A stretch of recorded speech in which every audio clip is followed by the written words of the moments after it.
আপনি আর আমি ছাড়া আর কেউ থাকবে না। এই দুজনে মিলে একসাথে বসে বসে কথা বলবো।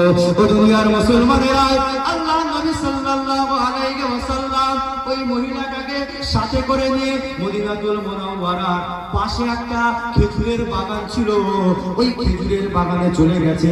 আল্লাহ নবী বসে আছে, মহিলাটা সামনে বসে আছে, মুখে যা ইচ্ছা সেটা আল্লাহর রাসূলকে বলে বলে শোনায়। আল্লাহ নবী চুপ করে শুনছে, কোনো উঠা বসা করে নাই, কোনো নড়াচড়া করে নাই। আল্লাহর রাসূল কোনো কষ্ট নেয় নাই। ইতিহাসে লেখা রয়েছে 1 ঘন্টা 2 ঘন্টা 3 ঘন্টা রাসূলুল্লাহ একভাবে বসে আছে।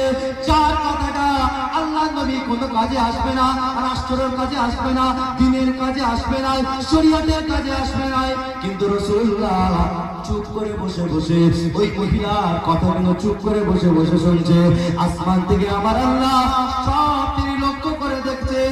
আল্লাহ জিবরিল আলাইহিস সালামকে ডেকে পাঠালেন, আয় আমার জিবরাইল রে, একবার তাকিয়ে তাকিয়ে দেখো, আমি আল্লাহ আমার নবীকে উসওয়াতুন হাসানা তৈরি করলাম, উত্তম চরিত্র তৈরি করলাম, উত্তম আদর্শলা তৈরি করলাম, উত্তম মুহাব্বতলা তৈরি করলাম। আয় আমার জিবরাইল, একবার তাকিয়ে তাকিয়ে দেখো, যে মহিলার প্রেমটা আমি আল্লাহ খারাপ করেছিলাম, আজকে আমার নবী সেই মহিলার সামনে বসে বসে তার কথাগুলো চুপ করে শুনছে।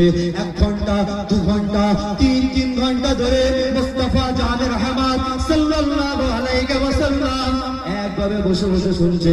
আয় আমার আল্লাহ বলল, আয় আমার জিবরাইল রে, তুমি যাও আমার নবীর কাছে চলে যাও, আমার নবীকে গিয়ে জানিয়ে দাও, আমার রাসূল যদি ওই মহিলাটার উপরে এত দয়া দেখাতে পারে, এত মায়া দেখাতে পারে, এত মুহাব্বত দেখাতে পারে, আয় আমার জিবরাইল রে, তুমি যাও আমার নবীকে গিয়ে জানিয়ে দাও, আমি আল্লাহ, আমার নাম রহমান, আমার নাম গফফার, আমার নাম করিম, আমার নাম সত্তার। আয় আমার জিবরাইল, আমি আল্লাহ আমার রাসূলুল্লাহর উসওয়াতুন হাসানা উত্তম চরিত্রের খাতিরে আমি আল্লাহ ওই প্রেম খারাপওয়ালা মহিলার প্রেমটা আমি আল্লাহ আবার ভালো করে দিলাম।